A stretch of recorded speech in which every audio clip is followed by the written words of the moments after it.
Hi, everybody. My name is Jason Klein. I'm the Director of P20 Initiatives at Northern Illinois University, and this is another one of the presentations from our Fall 2020 virtual Illinois P20 Network meeting. I'm here today with Jenny Parker. We're going to have Jenny introduce herself, and then we're going to talk about dual credit endorsements for teachers in Illinois. Jenny? Hi there, I'm Jenny Parker. I am the Associate Vice Provost for Educator Licensure and Preparation here at NIU and involved with dual credit and teacher credentialing.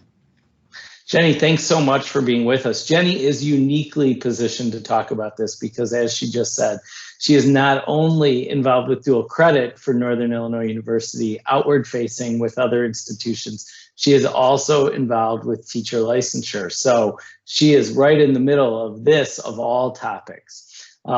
With that said, one of the things that's a little bit unique about dual credit endorsements is that, unlike other endorsements where as a teacher or as a principal candidate, I needed to have my endorsement first before I was likely to get offered a job by a school district to do work as a teacher or an administrator. And the way I would get my endorsement is I would do the coursework at an institution of higher education and then make my application to the State Board of Education, and the Higher Education Institute and the State Board of Education would do their communication, and ultimately I would get my endorsement. And so many of us, maybe most of us watching this, have been through that process. The dual credit endorsement process looks a little different, and I'll just make this statement. Some of that has to do with the fact that if you're working for multiple institutions, and so by teaching a dual credit class, you are not only teaching a high school class to your secondary students, you're actually also teaching directly on behalf of whatever the post-secondary institution is that's granting that credit. Jenny, I'm going to turn it over to you to talk to us a little bit about the kinds of questions that come your way, and then to walk us through how we know what to do. What are the steps to getting a dual credit endorsement? Great, thanks, Jason.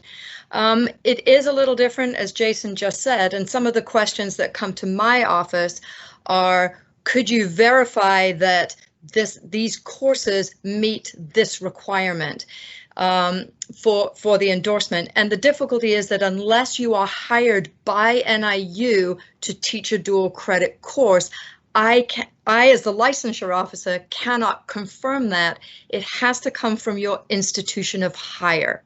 And so that's where it just gets a little tricky, because often then what happens is if you are hired to teach a dual credit at a different institution, but did your graduate work with us, that institution then comes back to me to say, hey, Jason Klein did his graduate work with you, will this count? When I can answer that certainly from our program perspective, but it's all up to the institution of hire. And so with that confusion, I'm going to ask Jason to flip to share his screen, because ISBE, if you go to the ISBE website. We'll be dropping a link to this page on the Illinois State Board of Education website in the YouTube description. It is very helpful. Jenny? And so, as you can see, we're sharing our screen, and if you go to Educator Licensure, Requirements, and then Dual Credit Endorsements, you'll see that there are 9 areas that you can receive an endorsement in. English composition, stats, biology, literature, speech, calc, general math, history, and psych. And if you are interested in getting a dual credit endorsement in any of those 9 areas, then this is the website for you, and here are the steps that you need to take in order to obtain them. Again, ISBE has done a really nice job of laying out those steps so that you can see, are you qualified? You put in the application fee. There's a transcript verification that must go to your hiring institution, as we mentioned earlier. Then it will be the ROE. The ROE will take action, and then they will upload the form into your Ellis account, and then upon that receipt, the endorsement is automatically issued.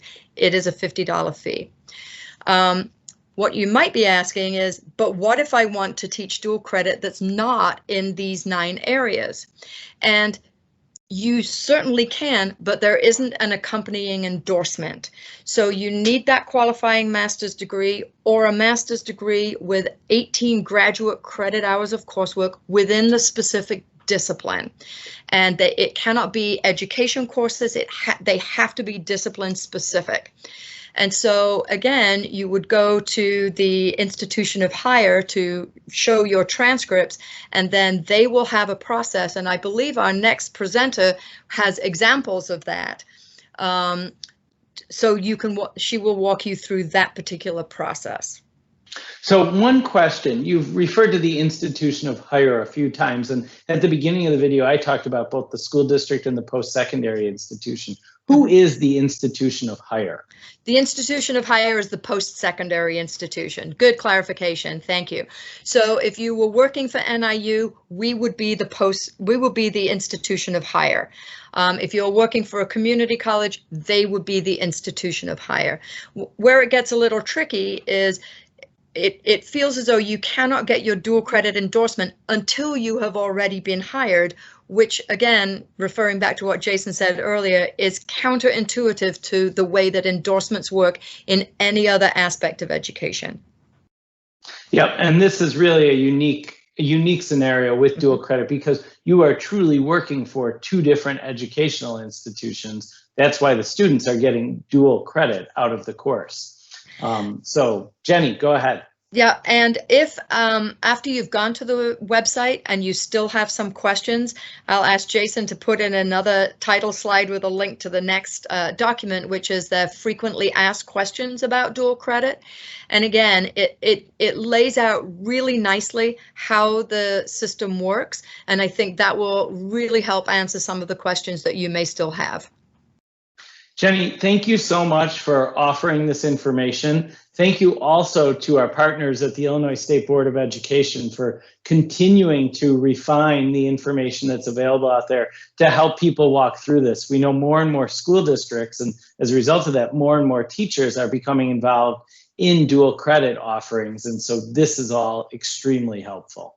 Jenny, any final thoughts? Perhaps one, and I just wanted to clarify this. While there are 9 areas, discipline areas that you can receive a dual credit in which you can receive a dual credit endorsement, you do not have to have that dual credit endorsement in order to teach in any of those areas. You just have to have that qualifying master's or 18 graduate hours in the discipline. So it's an important distinction to make. That is a great clarification, and I think that clarification is a testament to how complex this can feel. So take advantage of these documents. We'll have them both linked here below, and we are happy to help everybody move through this process. Thanks again for watching. Thank you. Thanks for the invitation, Jason. Of course.